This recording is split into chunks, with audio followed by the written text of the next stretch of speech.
Hello everyone, it's Sunbird here. So I recorded a draft video for everyone, and during the draft, apparently I couldn't figure out how OBS worked, and it has no sound. So I'm gonna take you through the draft and kind of explain how all the picks went. So we jump into the draft, and it takes a few minutes, and we'll just wait. It doesn't take that long, yeah, screw it. We'll skip ahead to I think it took more closer to a minute. So I'm just gonna kind of narrate what I'm thinking with the picks and stuff. There we go. So first pick, we open up Jasubes. I mean, it's pretty obviously the pick here. Llanowar Elves is great. Rona's pretty solid. The Wizard's Lightning is pretty solid. Call to Cavalry is too. And I ended up going with Jasubes pretty obviously. It took me a little while on this pick to kind of explain everything, but I went with Jasubes because that is a limited bomb. It's one of the best cards you can get, and it leaves you pretty open still.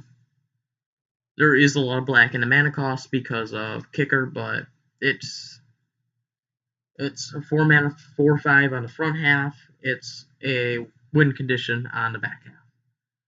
So no matter what you look at this card, it is a incredible card. So I took Jasubes. And then we get past Merowyn is interesting. Wizard's Lightning is a good card. But I went with Skittering. Well, there's also Skittering Surveyor. I ended up going with Skittering Surveyor. It's a great colorless card. It helps keep you open. That's really the key with it, is being open is really nice because you want to be open in draft. And Skittering Surveyor lets you splash. It's just an all-around amazing card. One that if you want to get as many as you possibly can of. So I took Skittering Surveyor for that reason. So, why the heck is my mouse doing this crap? No, crap. Dude. Sorry. So, apparently this one took me a little bit too to make the pick, but I thought it was pretty obvious that Skittering Surveyor, Wizard's Lightning was the only other consideration. And it, like I said, it leaves me open. Here I get Juggernaut as a good card, but I went with Winged Acolyte. It's a solid card, and I'm looking at black, so I want to keep with my first pick. So I took Winged Acolyte because it's probably better than Juggernaut in my opinion. A 3/2 flyer can close out the game, and gaining you that little bit of life is huge in a racing scenario, and milling you free can be a payoff. Well, a benefit sometimes. Triumph of Gerard and Deep Freeze were two I considered. I almost considered Deep Freeze as the correct pick, but I decided that it was Winged Acolyte was correct. So I took Winged Acolyte, hoping to, I don't know, there wasn't really any cards I was really hoping to wheel from this pack. This pack was kind of mediocre, but I wasn't going to complain too much about Windgrace. So, wait for me to take Windgrace, finally. And next up, I have a lot of good cards in Grun, Lingering Phantom, and Fall Paladin, and Urza's Tome. And I once again went with the pick that left me the most open in Urza's Tome. I think that Urza's Tome is a really good card. Especially a historic theme, which at this time, this would have been my third historic card being picked, which means I'm leaning towards more of a historic theme, which also made me think about Lingering Phantom. But I felt like Urza's Tome was a better payoff than Lingering Phantom. Lingering Phantom feels kind of mediocre to me because it's so expensive for just a 5/4, even one that can come back from the graveyard. So I took Urza's Tome, and I was pretty happy with that pick. Next up here was a hard one. I had a choice between Soul Salvage, Gideon's Reproach, Power Stone Shard, and maybe Blood Hollow fell candy a little bit. I didn't really want to pick it. I went with Gideon's Reproach. I felt like going into another color was correct here. We needed removal because we hadn't picked a removal spell yet. And I felt a little early to be picking Soul Salvage and Power Stone Shards. So I was happy with the Gideon's Reproach. It made a lot of sense, in my opinion.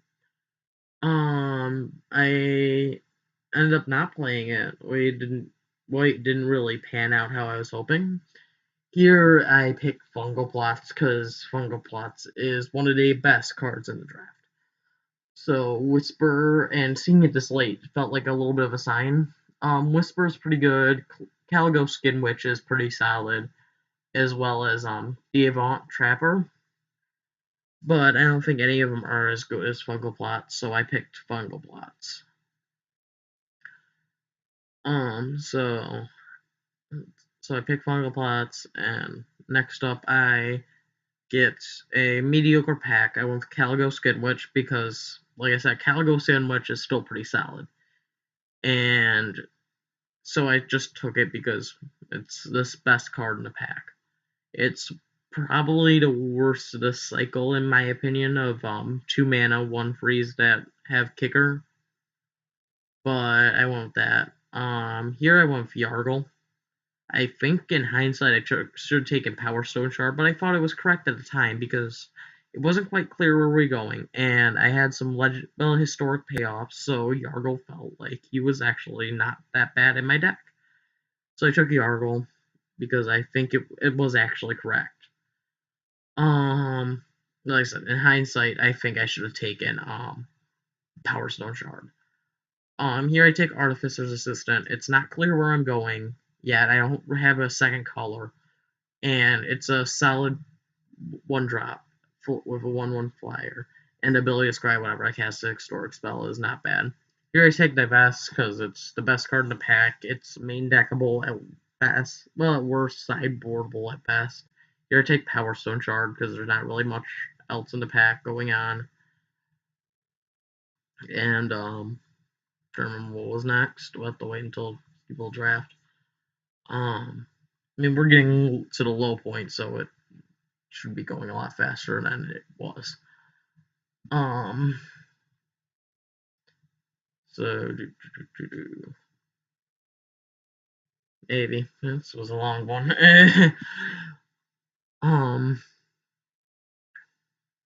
Here I pick E2 Lava Runner. It's not really clear where I am. Rat Colony isn't that good even in multiples.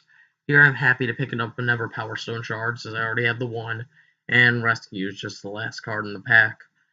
I take that basic. So I was here. I'm like, I know I'm in black, so it's a question of what do I get next pack. So it was. Here it's looking really good. I'm happy I have Jasu Vest, which is a bomb rare. Here I open Jaya Ballard.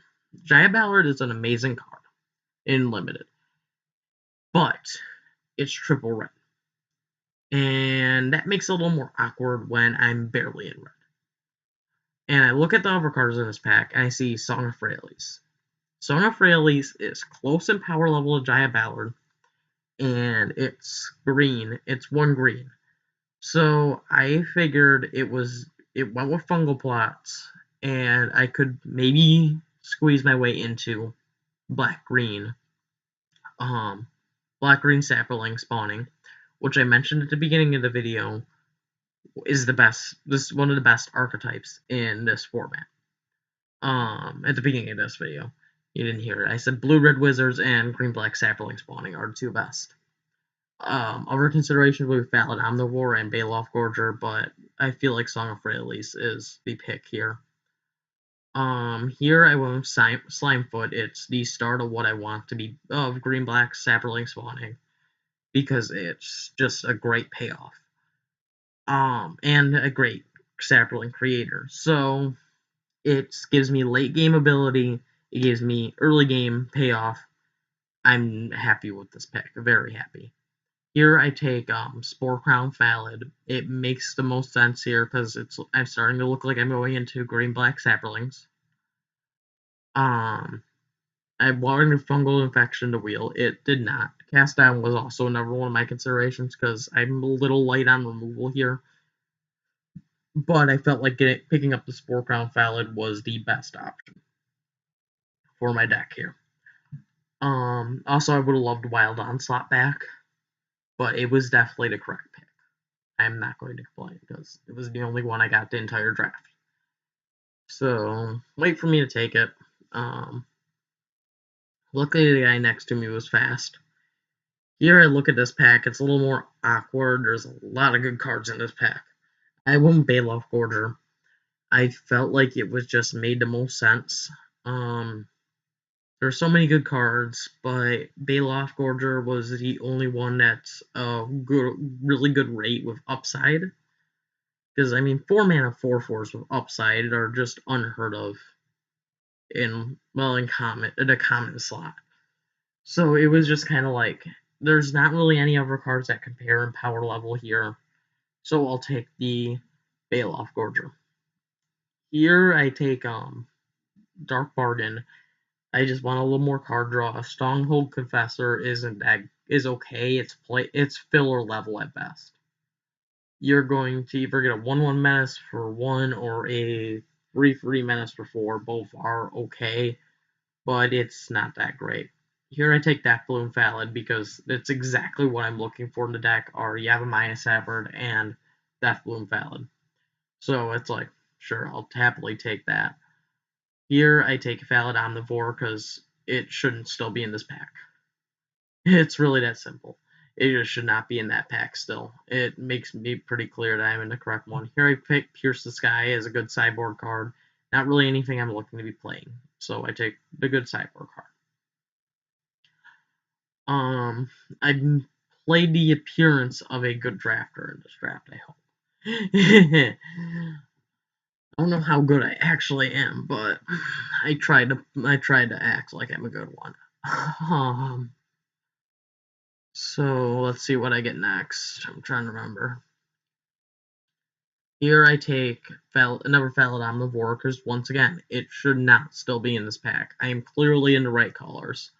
Here I take Paradox Wanderer. I'm probably not going to play it, but it's the only playable card. If I fall short on playables, it's something I can play. It's something that gets exiled to Urza's Tome. So here I take Adventurous Impulse because I want to play 1 anyway. It's late and I'm not going to complain about that. Here I take a Valid Soothsayer. I take the Demonic Vigor, don't I? Demonic Vigor, it's a good enchantment. I like it having like Slimefoot and all these good cards. Here I take Stronghold Confessor, not much left in the pack. Goblin War Chief, last card in the pack. And then of course. Here I pick Forebear's Blade. It is a colorless card which makes it easy to cast. It's a very good equipment. I've had some sweet like synergies with First Strike damage, being able to move it over after First Strike damage and before regular damage. So there's other really good cards like Yavimaya Sapper that I really want for my deck. But Forebear's Blade is what I want here. I kind of hope that the Yavimaya Sapper wheeled as it was supposed to. It did not wheel. But I was happy with the Forebear's Blade. It was a solid pick, in my opinion. So let's see what we get next. Dominaria has had some really good limited equipments. So I've been pretty happy with that. Unfortunately, they're not good enough for standard. Here I take Settle Score. I am light on removal, and it's an okay removal spell. And at this point, I'm happy with 4 mana exile a creature at sorcery speed because it's kind of like Eviscerate, but I guess slightly better and slightly worse at the same time. I don't know, but it's the right pick here, pretty clearly in my opinion. Here, Verdant Force. I'm really happy to see Verdant Force. It's sad that I don't get the Vicious Offering, but Verdant Force is exactly what I'm looking for. And here I get a Vicious Offering. So I am really happy with that pick. So people are kind of passing me what I want to see. And what the heck's going on here? And there we go. That was a little weird. Here was a little bit harder of a pick. I went with Broken Bond. I don't want to play another Adventurous Impulse. I don't want to play Gaia's Projector. I don't want to play Sparring Construct. So I took Broken Bond for a sideboard. There are a lot of artifacts, so I took it, and I'll probably sideboard it in one of the next matches. Since now that I got the sound working. Yeah, this. So I mean, to tell you how good this draft is going, that is the first card from Pack 3 that I put into the sideboard. So and I mean, I have 26 playables right now, and some of them I already know I want to cut, like Paradox Wanderer. So I'm pretty happy with my situation. Let's see what we get next.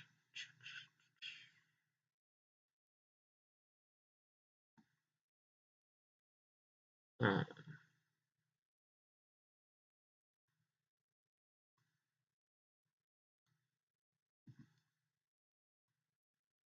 let's see. Here it comes. Maybe we'll see. This was a long time in between. Apparently, it was getting a little stalled up over there. I'm probably gonna hover it over it soon. I start taking out cards because like, and time to look and see what I'm taking out. It was like right on the edge with Divest. Took out Yargle. It was correct, but at the time, but I ended up with enough playables where I didn't have to play. Here I take Blessing of Bells and Lock. I wanted a combat trick. It was really that simple. I didn't have a ton of removal, so having a combat trick was pretty nice. Here I take Soul Salvage. I want it so I can get back like Slimefoot, Valid Omnivore, Verdant Force, all these great cards that could get killed by a removal spell that I would love to be able to get back with Soul Salvage. As well as Jasu Vest, if like, oh, I killed it in an early game. It's like Soul Salvage it back, kick it, and it's like game over. If you kick a Jasu Vest, you win the game. It is quite that simple. It is very hard to lose after kicking him. I'm pretty happy with the way the deck is turning out. Well, it turned out. I took a Guardian Koilos. It's man, I'm not gonna play it, but there's not really anything else in that pack I'm gonna play, so I just take the colorless card. I could theoretically sideboard out a lot of green and go into like a colorless deck if I wanted to. I might build that so I have it if I want to switch over. The mono black. It's entirely possible that I could be playing mono black, but I feel like the green cards are good enough where it is worth playing green. So I stuck with green. The more I think about it, maybe I should be mono black, but oh well. I'll have it built, and I'll show you at the beginning of the next video like what it looks like. But it's gonna be more of a sideboard into mono black. If like I'm looking at a matchup where being green might be dangerous a little bit, being mono black might end up making the most sense. Here I take Blood Tallow Candle. I should be taking Precognition Field. I'm not playing any of those cards, so just I should rare draft. It was a mistake. I realized it immediately after. So here I have to wait a little bit for the next card to come, but after this one comes, it was like boom, boom, boom, because we're getting to the end of the pack. And we'll go over deck building a little bit. Pretty much I cut, see what I cut. I cut Caligo Skin Witch and a Valid Soothsayer. I don't believe I picked up anything else that I played. And I went with 9 Forest, 8 Swamps. So I mean, I guess we can look through deck building, but it wasn't many changes. I mean, if you look, oh, yeah, I guess I turned off the mouse. If you look, we're already pretty much through the video that I had. It kind of sucks that I had to re-record all this, but is what it is. I'm happy with the way the draft went. Oh yeah, I picked up another Demonic Vigor. I ended up cutting it. I don't think it was worth playing yet another Demonic Vigor. So I'll show you guys the colorless, well, mono black deck at the beginning of next episode, but we're gonna jump in with the green black deck because I feel like it was just better. So we don't need to watch it. I told you what changes I made. So I'll see you guys in the first round. I will have posted it in this link. We'll link to round 1. Next round 1, I'll have post a link to this video as well as round 2. So I'll see you guys in the game.